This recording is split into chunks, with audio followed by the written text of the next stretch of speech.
ପୃଥିବୀର heart Amazon ଜଙ୍ଗଲ। ବିଶ୍ୱର ସବୁଠାରୁ ବଡ଼ ଜଙ୍ଗଲ ଆଉ ଭୟାନକ ଜଙ୍ଗଲ। ଏହା ଦକ୍ଷିଣ ଆମେରିକାର 9ଟି ଦେଶରେ ବ୍ୟାପିଛି। ଏହି ଜଙ୍ଗଲରେ ଲକ୍ଷ ଲକ୍ଷ ପ୍ରଜାତିର ଉଦ୍ଭିଦ, ପ୍ରାଣୀ ଏବଂ କୀଟପତଙ୍ଗ ଦେଖିବାକୁ ମିଳେ। ବିଷାକ୍ତ ଜୀବଜନ୍ତୁ ଏହିଠାରେ ଘର କରି ରହିଛନ୍ତି। ଏହାର ଜୈବ ବିବିଧତା ଏତେ ଅଧିକ ଯେ ଏହାକୁ ପୃଥିବୀ ଜୀବନର ସର୍ବବୃହତ ଭଣ୍ଡାର କୁହାଯାଏ। ଦୁନିଆକୁ ସବୁଠୁ ଅଧିକ ଅମ୍ଳଜାନ ଯଦି କିଏ ଯୋଗାଉଥାଏ ତାହେଲେ ସେ ହେଉଛି ଏହି ଆମାଜନ ଜଙ୍ଗଲ।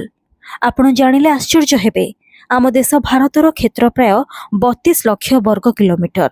ଯଦି ଆମେ ଆମାଜନର ଜଙ୍ଗଲ ବିଷୟରେ କଥା ହେବା, ଏହାର କ୍ଷେତ୍ର ପ୍ରାୟ 55 ଲକ୍ଷ ବର୍ଗ କିଲୋମିଟର। ଏହାର ଅର୍ଥ ଏହି ଜଙ୍ଗଲ ଭାରତଠାରୁ ଅନେକ ଗୁଣା ବଡ଼। ଆମାଜନ ଜଙ୍ଗଲର ଗୁରୁତ୍ୱ କେବଳ ଏହାର ଆକାରରେ ସୀମିତ ନୁହେଁ, ଏହା ପୃଥିବୀ ପାଇଁ ଅନେକ ଉପାୟରେ ମଧ୍ୟ ଗୁରୁତ୍ୱପୂର୍ଣ୍ଣ। ଏହି ଜଙ୍ଗଲ ପୃଥିବୀର ପ୍ରାୟ 20% ଅମ୍ଳଜାନ ଉତ୍ପାଦନ କରିଥାଏ ଆଉ ବାୟୁମଣ୍ଡଳକୁ ଛାଡ଼ିଥାଏ। ଏହି ଜଙ୍ଗଲ ପୃଥିବୀର ତାପମାତ୍ରାକୁ ନିୟନ୍ତ୍ରଣ କରିବାରେ ଏକ ବଡ଼ ଭୂମିକା ଗ୍ରହଣ କରିଥାଏ। ଏହି ଜଙ୍ଗଲ ହେଉଛି ଦୁନିଆର ସବୁଠାରୁ ଜୈବ ବିବିଧ କ୍ଷେତ୍ର। ଏହି ଜଙ୍ଗଲରେ ଏପରି ଅନେକ ଗଛ ମିଳିଥାଏ ଯେଉଁଠାରୁ ଔଷଧ ତିଆରି କରାଯାଏ। ଜଙ୍ଗଲ ନଷ୍ଟ, ଖଣି ଏବଂ ଜଳବାୟୁ ପରିବର୍ତ୍ତନ ଭଳି କାରଣରୁ ଆମାଜନ ଜଙ୍ଗଲ ଶୀଘ୍ର ନଷ୍ଟ ହୋଇଯାଉଛି ସତ, କିନ୍ତୁ ଏହା ଏକମାତ୍ର ଜଙ୍ଗଲ ଯାହା ପାଇଁ ପରିବେଶ ଆଜି ବି ବଞ୍ଚିଛି। ଯଦି ଏହି ଜଙ୍ଗଲର ପ୍ରଭାବ ସମଗ୍ର ବିଶ୍ୱରେ ଦୃଶ୍ୟମାନ ହେବ ତାହେଲେ ସମସ୍ତେ ଆଶ୍ଚର୍ଯ୍ୟ ହେବେ। ଦୁନିଆର ସର୍ବୋଚ୍ଚ ଜୈବ ବିବିଧତା ଆମାଜନ ଜଙ୍ଗଲରେ ଦେଖିବାକୁ ମିଳେ। ଅନେକ ପ୍ରକାରର ରହସ୍ୟ, ଲକ୍ଷ ଲକ୍ଷ ପ୍ରଜାତିର ଉଦ୍ଭିଦ, ପ୍ରାଣୀ ଏବଂ କୀଟପତଙ୍ଗ ଏଠାରେ ରହିଥାନ୍ତି। ଏ ସମସ୍ତ ଜୀବ ପରସ୍ପର ଉପରେ ନିର୍ଭର କରନ୍ତି ଏବଂ ଏକ ସନ୍ତୁଳିତ ଇକୋସିଷ୍ଟମ ଏଠାରେ ଗଠନ କରନ୍ତି। ସାଧାରଣ ଲୋକ ଏଠାକୁ ଯିବା ସମ୍ଭବ ନୁହେଁ। ଦୁନିଆର ସବୁଠୁ ବଡ଼ ଜଙ୍ଗଲ କଥା ଭାବିବା ଯଦି, ତେବେ ମନକୁ ପ୍ରଥମେ ଗୋଟିଏ ନାଁ ହିଁ ଆସିବ, ସେ ହେଉଛି ଏହି ଆମାଜନ ଜଙ୍ଗଲ। ଏମିତି ବି ଶୁଣିବାକୁ ମିଳେ ଯେ ଏହା ଯଦି କୌଣସି ଦେଶ ହୋଇଥାନ୍ତା ତେବେ ଏହା ବିଶ୍ୱର 9ମ ସ୍ଥାନରେ ସ୍ଥାନିତ ହୋଇଥାନ୍ତା। ଏହା ବି ସତ ଯେ ଦୁନିଆକୁ 20% ଅକ୍ସିଜେନ ପ୍ରଦାନ କରୁଥିବା ଏହି ଜଙ୍ଗଲ ଏବେ ଅସୁରକ୍ଷିତ ଅବସ୍ଥାରେ ରହିଛି।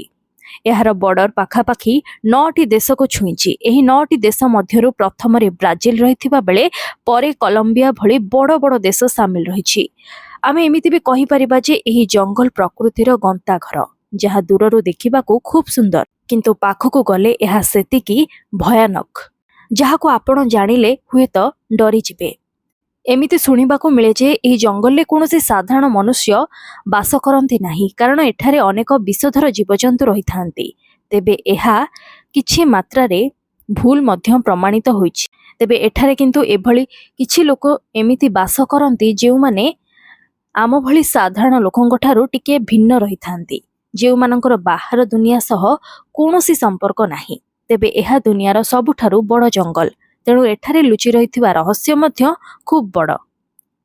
ଏହି ଜଙ୍ଗଲରେ ଲୁଚି ରହିଥିବା ରହସ୍ୟ ସମ୍ପର୍କରେ ପ୍ରାମାଣିକ ତଥ୍ୟ ଏପର୍ଯ୍ୟନ୍ତ ବୈଜ୍ଞାନିକମାନେ ମଧ୍ୟ ପାଇପାରି ନାହାନ୍ତି।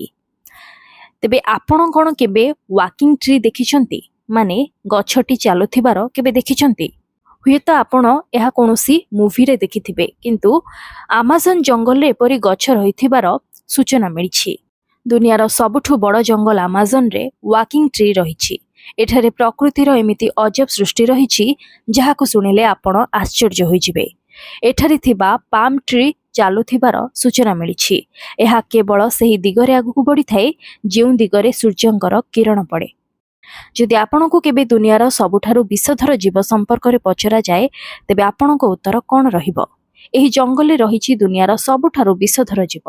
ନ୍ୟାସନାଲ ଜିଓଗ୍ରାଫିକ୍ର କହିବା ଅନୁଯାୟୀ ଏଠାରେ ଥିବା ଡାର୍କ ଫଗ୍ ଦୁନିଆର ସବୁଠୁ ବିଷଧର ଜୀବ। ଏହାର ବିଷ 10 ଜଣ ଲୋକଙ୍କୁ ଏକାଥରେ ମାରିବାର ଶକ୍ତି ରଖିଥାଏ। କୁହାଯାଏ ଯେ ଏମାନେ ଜଙ୍ଗଲରେ ଥିବା ଅନ୍ୟାନ୍ୟ ବିଷଧର ଜୀବଠୁ ନିଜକୁ ବଞ୍ଚାଇବା ପାଇଁ ଏମିତି ବିଷଧର ହୋଇଥାନ୍ତି। ଆଉ ଆପଣ ଅନେକ ନଦୀ ମଧ୍ୟ ଦେଖିଥିବେ ଆଉ ହ୍ରଦ ବି ଦେଖିଥିବେ, କିନ୍ତୁ ଆପଣ କେବେ ବଏଲିଂ ରିଭର ଦେଖିଛନ୍ତି ନା ଶୁଣିଛନ୍ତି? ତେବେ ଏହା ଅନ୍ୟ କେଉଁଠି ନୁହେଁ ବରଂ ଦକ୍ଷିଣ ଆମେରିକାର ଆମାଜନ ଜଙ୍ଗଲରେ ରହିଛି। କୁହାଯାଏ ଏହି ନଦୀର ତାପମାତ୍ରା 50 ଡିଗ୍ରୀ ସେଲସିୟସରୁ 100 ଡିଗ୍ରୀ ସେଲସିୟସ ରହିଥାଏ। ମନାଯାଏ ଯେ ଏହି ନଦୀ ସୂର୍ଯ୍ୟଙ୍କ ଉତ୍ତାପ କାରଣରୁ ଏପରି ହୋଇଥାଏ। କିନ୍ତୁ ଏହା ପଛରେ କ'ଣ କାରଣ ରହିଛି, କ'ଣ ରହସ୍ୟ ରହିଛି, ପ୍ରକୃତରେ ଏହା ବିଷୟରେ କେହି ବି ଜାଣିପାରି ନାହାନ୍ତି। ଏହାର ପାଣି ଏତେ ଗରମ ହୋଇଥାଏ ଯେ ଏହାକୁ ସ୍ଥାନୀୟ ଲୋକ କେବଳ ରୋଷେଇ କାମରେ ବ୍ୟବହାର କରନ୍ତି। ଆଉ ନଦୀର ଏପରି ଅବସ୍ଥା ସବୁ ଋତୁରେ ରହିଥାଏ। ତେବେ ଏଠାରେ କେବଳ ଜୀବଜନ୍ତୁ ବାସ କରୁନାହାନ୍ତି ବରଂ ଏଠାରେ ଆଦିବାସୀ ସମ୍ପ୍ରଦାୟର ଲୋକ ମଧ୍ୟ ବାସ କରିଥାନ୍ତି, ଯାହା ବିଷୟରେ ମୁଁ ପୂର୍ବରୁ ଆପଣଙ୍କୁ କହିଥିଲି। ଜଙ୍ଗଲ ମଧ୍ୟରେ ବାସ କରୁଥିବା ଏହି ଅସାଧାରଣ ସମ୍ପ୍ରଦାୟର ଲୋକ ପୁରୁଣା ଜୀବନଶୈଳୀକୁ ଧରି ରହିଛନ୍ତି। ବାହାର ଦୁନିଆ ସହ ଏମାନଙ୍କର କୌଣସି ସମ୍ପର୍କ ନାହିଁ। ଗଛର ପତ୍ରକୁ ସେ ଏବେ ପର୍ଯ୍ୟନ୍ତ ପୋଷାକ ଭଳି ପିନ୍ଧିବା ସହ ପଶୁ ପକ୍ଷୀଙ୍କୁ ମାରି ଖାଉଛନ୍ତି। ତେବେ ଏହି ଜଙ୍ଗଲର ଅଧିକାଂଶ ସ୍ଥାନ ମାନେ 60% ବ୍ରାଜିଲରେ ରହିଛି, 13% ପେରୁରେ, କଲମ୍ବିଆରେ 10% ରହିଛି, ଆଉ ବାକି ବଲିଭିଆ, ଇକ୍ୱେଟର, ଫରାସୀ ଗୁଏନା, ସୁରିନାମ ଏବଂ ଭେନେଜୁଏଲାରେ ଅଳ୍ପ ପରିମାଣରେ ପରିବ୍ୟାପ୍ତ ହୋଇ ରହିଛି। ଆମାଜନ ପୃଥିବୀର ଅବଶିଷ୍ଟ ବର୍ଷା ଜଳର ମୋଟ କ୍ଷେତ୍ରଫଳର ଅଧାରୁ ଅଧିକ ପ୍ରତିନିଧିତ୍ୱ କରେ ଏବଂ ଏହା ବିଶ୍ୱର ସେଥିପାଇଁ ସର୍ବବୃହତ ଏବଂ ସର୍ବାଧିକ ଜୈବ ବିବିଧତା କ୍ଷେତ୍ର ବୋଲି କୁହାଯାଉଛି। ଏଥିରେ ପ୍ରାୟ 16,000 ପ୍ରଜାତିର 390 ବିଲିୟନ ଭିନ୍ନ ଭିନ୍ନ ଗଛ ରହିଛି। ତେବେ 9ଟି ଦେଶ ଏହି ଆମାଜନ ଜଙ୍ଗଲକୁ ଭାଗ କରନ୍ତି। ଅଧିକାଂଶ ବର୍ଷା ଜଳ ବ୍ରାଜିଲ ସୀମା ମଧ୍ୟରେ ହିଁ ରହିଥାଏ, ଯାହାକି 58.4% ଅଟେ। ଅନ୍ୟ 8ଟି ଦେଶ ମାନେ ପେରୁରେ 12.8%, ବଲିଭିଆରେ 7.7%, କଲମ୍ବିଆରେ 7.1%, ଭେନେଜୁଏଲାରେ 6.1%, ଗୟାନାରେ 3.1%, ସୁରିନାମରେ 2.5% ଓ ଫରାସୀ ଗୟାନାରେ 1.4% ସହିତ ଇକ୍ୱେଟରରେ ମାତ୍ର 1% ବର୍ଷା ଜଳ ରହିଛି। ତେବେ ଏହି ଆମାଜନର ବର୍ଷା ଜଳର ପ୍ରତି ହେକ୍ଟରରେ ପ୍ରାୟ 1 ବିଲିୟନ ଅମେରୁଦଣ୍ଡୀ ପ୍ରାଣୀ ଅଛନ୍ତି।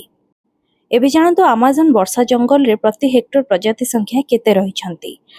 ପକ୍ଷୀମାନଙ୍କୁ ଯଦି ଆମେ ଧ୍ୟାନକୁ ନେବା ତେବେ ପ୍ରତି ହେକ୍ଟର ପ୍ରଜାତି ସଂଖ୍ୟା 160 ରହିଛି। ସେହିପରି ଗଛ 310 ରହିଛି, ଏପିଫାଇଟ୍ସ 96 ରହିଛି, ସରୀସୃପ 22 ରହିଛି, ଉଭୟଚର 33 ରହିଛି, ମାଛ 44 ରହିଛି, ଆଉ ପ୍ରିୟମେଟ୍ 10 ରହିଛି। ତେବେ ଏହି ବର୍ଷା ଜଳରେ ଏଭଳି ଅନେକ ପ୍ରଜାତିର ଜୀବ ଅଛନ୍ତି ଯେଉଁମାନେ ଲୋକମାନଙ୍କ ପାଇଁ ବିପଦ ସୃଷ୍ଟି କରିଥାନ୍ତି। ଆନାକୋଣ୍ଡା ଭଳି ବିଷାକ୍ତ ଜୀବ ଏହି ଜଙ୍ଗଲରେ ରହିଛନ୍ତି। ତେବେ ଆଶା ଅଛି ଆପଣ ଏବେ ଆମାଜନ ଜଙ୍ଗଲକୁ ନେଇକି ଅନେକ ରହସ୍ୟ ବିଷୟରେ ଜାଣିସାରିଥିବେ। ଯଦି ଆଜିର ଏହି ଇନଫର୍ମେସନ୍ ଆପଣଙ୍କୁ ଭଲ ଲାଗିଛି ତେବେ ଏହାକୁ ଲାଇକ୍ କରନ୍ତୁ ଏବଂ ଖୁବ୍ ମାତ୍ରାରେ ସେୟାର କରନ୍ତୁ। ଭିଡ଼ିଓଟି ଆପଣଙ୍କୁ କିଭଳି ଲାଗିଲା କମେଣ୍ଟରେ ନିଜ ଫିଡବ୍ୟାକ୍ ନିହାତି ଦିଅନ୍ତୁ। ଏଭଳି ଇନଫର୍ମେଟିଭ୍ ଭିଡ଼ିଓ ଯଦି ଆପଣ ଦେଖିବାକୁ ଚାହୁଁଛନ୍ତି ତାହେଲେ ଆଜି ହିଁ ମୋ ଚ୍ୟାନେଲକୁ ସବସ୍କ୍ରାଇବ୍ କରନ୍ତୁ।